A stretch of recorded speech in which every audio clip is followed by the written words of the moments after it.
Rexa versus Malfurion. I must protect the wild. All right, so it's going to be The hunt begin. the Hunter deck, man. It's going to be the Hunter deck to be able to finish it off. It all comes down to this last one, the deck Yeah. that continues to dominate on ladder time and again.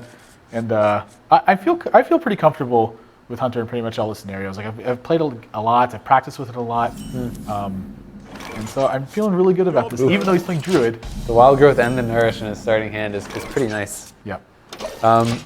Yeah, so, I mean, this should be pretty interesting. It's a clear Wild Growth here. He's going to have 4 mana next turn, so if he has a decent play next turn into the Nourish, if you can do like an uncontested Nourish on the turn 4, or, well, I mean, really it's turn 4, but because of that, it would be pretty nice, but sometimes you get in these situations where you're kind of pressured and you have to play the taunt and stuff instead, so you're not always able to do that. And I mean, right now, it'd be interesting if he plays the big game Hunter. He's considering it because really he knows there's not a lot that you have that he's going to have to use that on. So he's going to decide to go for that. And then Scavenging Hyena into the Crockless makes a lot of sense here as well, buffing up that Scavenging Hyena a bit. And now, I mean, I think that's going to force him to play his taunt. Yeah, so it does. And it's going to deny him that early Nourish. Yeah, I actually really like his big game Hunter play a lot because there really aren't any efficient targets in the deck. So what he's saying with that is that he's willing to accept a couple of points of damage to get value out of his big game Hunter while he can. It doesn't really convey to me that he doesn't have something like Wrath or that he doesn't have something like Swipe because, again, 2 points of damage isn't a lot considering the way not only his hand is constructed, but the way his deck is constructed. Yeah. So I don't get a lot of information from when he plays big game Hunter other than that he doesn't have a dead draw left in his deck at this point. Well, and that draw of the Wrath is very nice there for him. Right. You know, going to be able to take out that Hyena, no problem. You know, unless you can somehow buff it up more, but you know, he would have to be the one that allows you to do that. So coin high main now. Now, this is pretty. I think that you Wrath that and then you just Spaces Manipulator the high main. I mean, that seems like the play to me. I that is agree. what he goes for. Yeah, I don't think Yeah.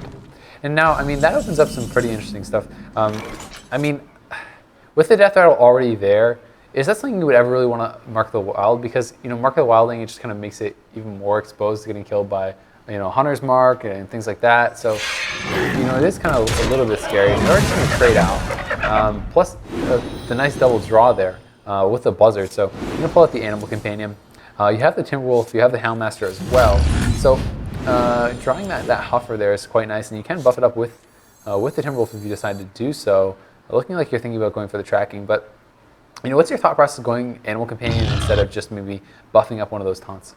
Well, the first thing I want to do is... That is really surprising. Why did you do that? I know that this Buzzard is going to end up dying, so I don't have a way around that. So at this point, I'm just concerned with drawing cards from it.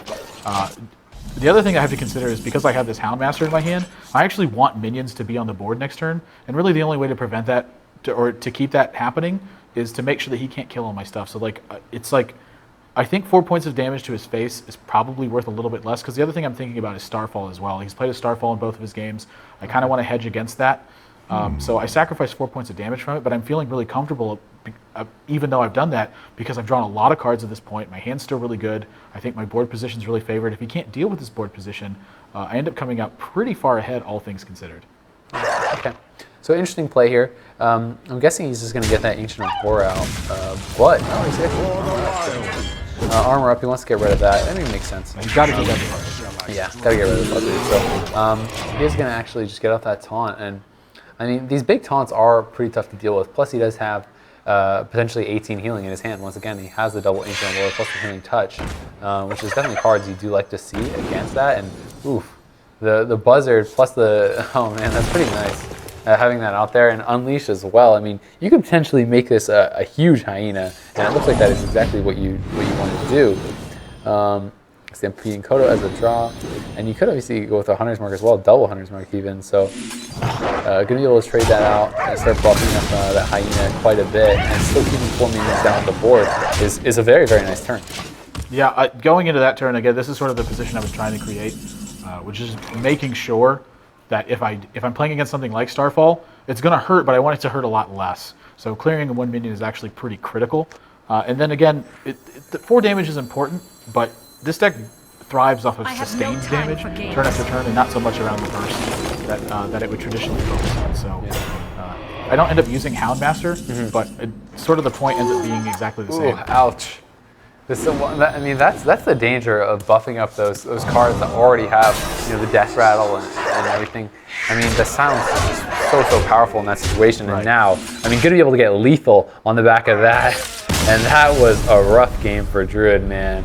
I mean, the kill command coming out, the silence was the perfect counter to that. Marco wilded Sylvanas, but there was really no play that he could have made on that turn that would have kept him alive, except